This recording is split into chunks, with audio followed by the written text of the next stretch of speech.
Alright, welcome back to your favorite intermediate algebra course here. So we talked about how complex zeros come in pairs, right? If a plus bi, let me fix that a little bit, a plus bi is a zero, then you know a minus bi must be a zero.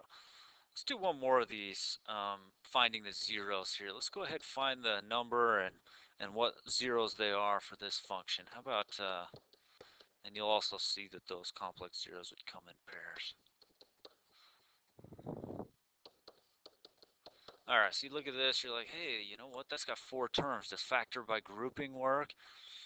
No, it doesn't look like that works, right? But how about what are some possible zeros that I could try? Factors of 25 over factors of the leading coefficient there. So I could go plus minus 25 over 1, plus minus 5 over 1, and plus minus 1 over 1, right? Those are all my options. So I run through and I try, is x minus, was 1 work? Does 1 work? If I run that, does that give me a remainder that is 0? Does that work? Question mark. And guess what? It does not. Okay, I try -1. Does that work? No, it does not. And I move on, and finally, guess who works? 5 works on this one. Okay, so 5 ends up being the one that gives me no remainder. So I go ahead and do it.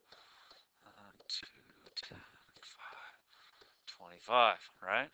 So I know x minus 5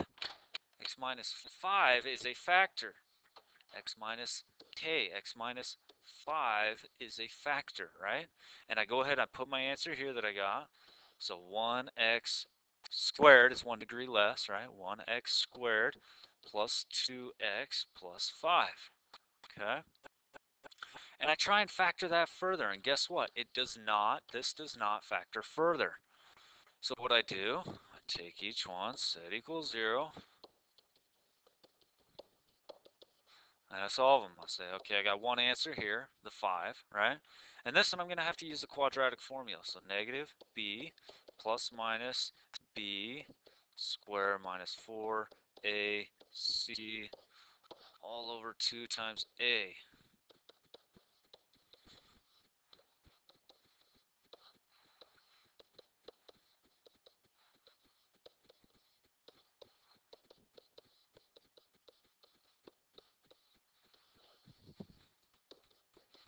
Alright, so you see how you got -2 plus minus 4i all over 2, and you notice that 2, that common denominator right there, that goes into both of those. So we can go ahead and do that. That's -1. So you leave with a plus minus 2i there. So you have the 1. So you got -1 plus minus 2i all over 1. Of course, we don't need to write it all over 1. But here's two answers. You see how, or two zeros there, two solutions. -1 plus 2i, and guess what? -1 minus 2i is also a 0. So I got the 5. There's one answer. There's two more. There's your 3 zeros for this cubic function. Okay? Some more here. Next one is, what if we're going to go the other way? So what if they told us, write a polynomial function of least degree, polynomial function f, we'll call it, of least degree that has real coefficients,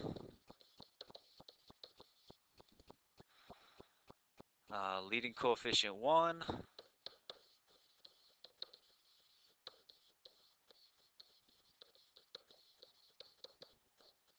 leading coefficient, that's a 1, leading coefficient 1, and zeros -1 and 2 plus I. Alright, geez, I took forever to write that, but anyways, you got these two zeros. You notice the 0 of -1 and the 2 plus I, okay? Right away when you see that complex 0, 2 plus I, notice they don't give you its pair, right? The other one. If 2 plus I is a 0, guess what else?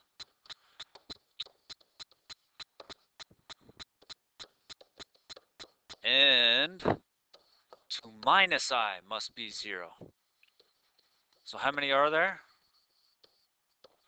Right? We got 3. So this is going to end up being a cubic function. So now you can write it. So since I know I have those zeros, what does the function look like? Or what does one function look like that has those exact zeros? Well, if I know negative 1's a 0, x minus k, or x minus negative 1, is a factor. If I know 2 plus I is a 0, x minus 2 plus I is a factor. If I know 2 minus I is a 0, x minus 2 minus I is a factor. Okay? And when they say a leading coefficient of 1, that means I just have a 1 out here. Okay? Because there's an infinite amount of functions that have these exact zeros. Okay? But there's only one of them that has this with a leading coefficient that's 1, right? Because here's a different one. If I put that 2 right there, if you put a 2 right there, okay, when I multiply that 2 through all the way, after I've multiplied these 3, of course, then that is a different polynomial, okay? But it still has the same zeros, okay? So they're trying to say, bring that, make that 1 so that we all get the same answer here, okay? So your leading coefficient will be 1. Now we need to go through this multiplication, okay? So first of all, go ahead and do that. X minus 2 minus I times x minus 2 plus I. And I'm going to do these first, okay? Go ahead and forget about that x plus 1 in front there for a minute. So I get x squared, x times that negative 2x, x times the I plus xi. And do the next one in red. So take the negative 2 through to each of those. Okay, so negative 2x, negative 2 times negative 2 plus 4, negative 2 times I, negative 2I. I'm going to take the negative I through to each of these. So negative xi, negative ix right there. Negative I times negative 2 plus 2I. Negative I times a positive I. That's a negative I squared. Remember, I squared is negative 1. So you're actually going to have a minus a negative 1 on the end there, right? Now let's go ahead and right here at this point, let's combine like terms. You see how you have an xi minus xi, that's going to be gone. You have a negative 2i plus 2i, that's going to be gone. That's nice. Combine those, right? And let's see what we got. X plus 1, we got x squared, we got a minus 4x, we have plus 4, and this is a minus a negative 1 right here, right? So that's a plus 1, so 4 plus 1 is 5, right there. Go ahead, take the x through to each of those. And that'll give you x cubed minus 4x squared plus the 5x. Go ahead, take the 1 through to each of those. Okay, combine any like terms you got.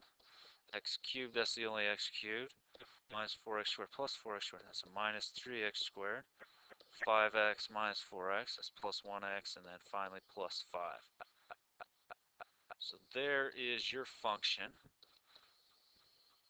right there that with a leading coefficient 1. Notice the leading coefficient 1 that has those exact zeros, right? Because if you look back up here, you see how we had those zeros, right? In other words, x minus the 0 is a factor. That's how we started this thing, knowing that if I have k being a 0, x minus k must be a factor, okay? Now remember, this is not the only one with those zeros, right? I could have a leading coefficient that's completely different by just putting, look up here, see my big blue, by just putting a different number right there. That will cause me to have what that would do is it would cause a 3 to go through to all of this. It would cause me to have a 3 go through all this. In other words, a leading coefficient that's 3. But guess what? It's a different polynomial, has the exact same zeros, okay? So when you do these, we're just going to stick with a leading coefficient of 1 on this, and I think that'll make things a little nicer, a little cleaner.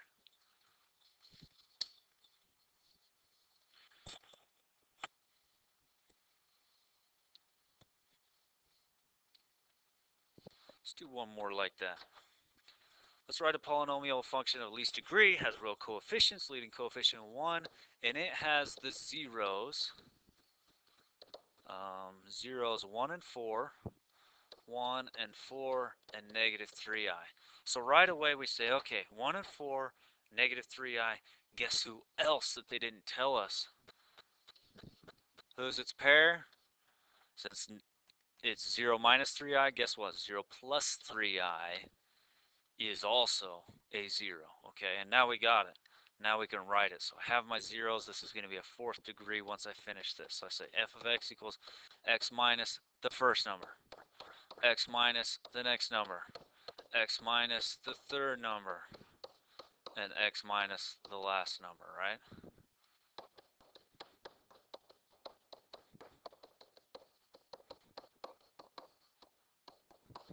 Okay. We go ahead and I like to do those first. You know, I'll do these at the same time. Okay, so we got x squared minus 4x minus x plus 4 on this one. Over here, take the x through first. X squared minus 3xi minus 3xi and minus 9i squared. Remember, replace that I squared with a negative 1. Okay. Oops, that's plus 3xi right there. Okay, right here, combine like terms. X squared minus 5x plus 4. Right here, combine like terms, those are gone. I got x squared minus a negative 1. Remember, the I squared is a negative 1. So x squared minus 9 times a negative 1, x squared plus 9, right? And now we're going to go ahead and we're going to take that x squared through each of those first. Then we'll take the 9 through to each of those. So x to the fourth minus 5x cubed plus 4x squared. Take the 9 through to each of those. 1, 2, 3. So 9x squared minus 45x plus 36. Combine like terms. X to the fourth, that's our loner. Minus 5x cubed, that's a loner. That's the only one there. 4x squared, 9x squared, there's a 13x squared minus 45x plus 36.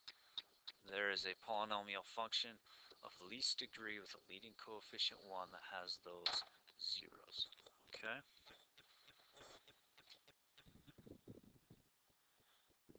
Alright, so let's see what else here.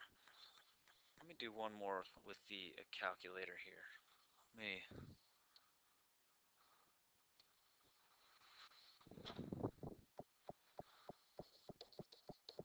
let's approximate the real zeros of, let's go with x to the fourth minus 5x cubed plus 6x squared minus 20x plus 8. Okay, so I go ahead and I go to my calculator and I punch that in, and here's how it rolls on that one.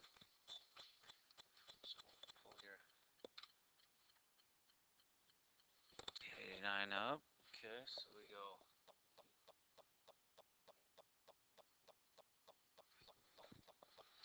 yellow F1, go ahead punch in x to the fourth minus 5x cubed plus 6x squared minus 20x plus 8.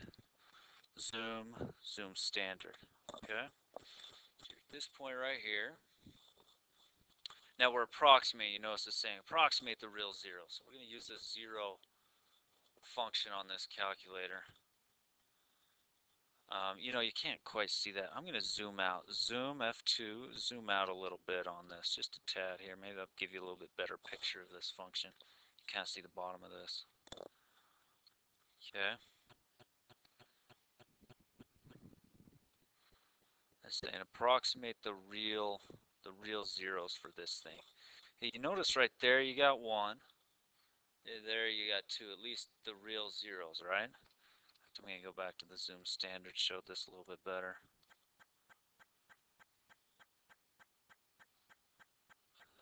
Doing this pretty slow, isn't it?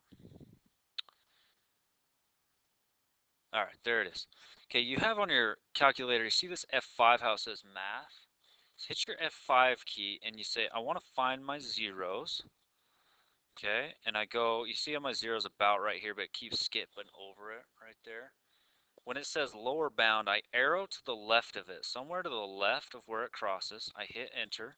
I go to the right of it. Upper bound means to the right, a higher x value than what the actual zero is. So I arrow to the left, enter, arrow to the right of it, enter, and it gives it to me.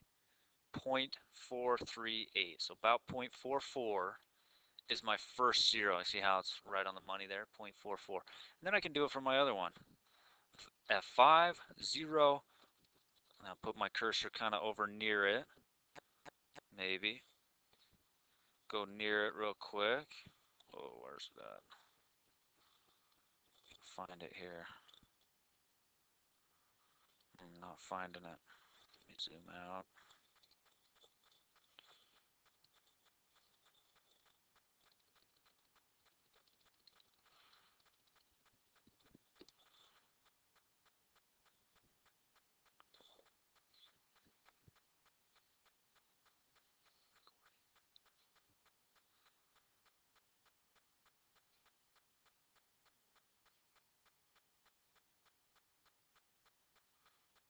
Alright, still busy here. Okay, there it is. So you go F5, 0, enter. You see how I'm like still above it, keep skipping over this. Okay, so I go below it. So this is about 4 or so, and you see how it's below it? Y value is below. So I'm going to hit enter, and then I'm going to go up above it. You see how I skipped to a Y value that's positive? So I skipped up here positive, I hit enter. Now it's going to approximate, aha, 4.56, approximately 4.56. You see how it gives it to me right on the money? This is about 0, okay? That's how you find zeros with a calculator. Thank you.